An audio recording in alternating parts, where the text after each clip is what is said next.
Spoon சோம்பு, 1/4 table spoon கசகசா, 2 table spoon பொட்டுக்கடலை, ஒரு 15-20 பல்லு பூண்டு. அவனுக்கு கேஸ் ஆஃப் பண்ணி ஒரு கை தேங்காய் துருவுனது, 1 டம்ளர் தண்ணி, 2 நிமிஷம் அதை ஒழுங்காக ஒரு பேஸ்ட்டாக அரைச்சி வச்சிருக்கேன். கடலை எண்ணெய் ஒரு 3 டேபிள் ஸ்பூன், அது ஒரு பட்டையை ஒரு 2ஆக வெட்டி போட்டு 3 பிரிஞ்சி இலையை கிழிச்சு 4 லவங்கம், 3 பச்சை மிளகா, 3 சின்ன வெங்காயம் போட்டிருக்கேன், 1/2 ஸ்பூன் இஞ்சி பூண்டு விழுது, நான் 4 பெரிய தக்காளி எடுத்திருக்கேன். ஸ்லைஸ் பண்ண இந்த தக்காளியை இதில் ஆட் பண்ணிடுங்க.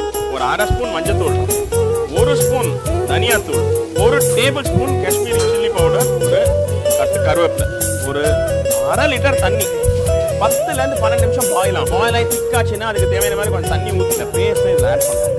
தேவையான உப்பு, சோம்பு பொடி வச்சு 1/4 டேபிள் ஸ்பூன் 10 நிமிஷத்துக்கு இவன் மீடியம் ஃப்ளேமில் கொதிச்சுக்கிட்டே இருக்கும். ஒரு கட்டு கொத்தமல்லி தக்காளி குருமா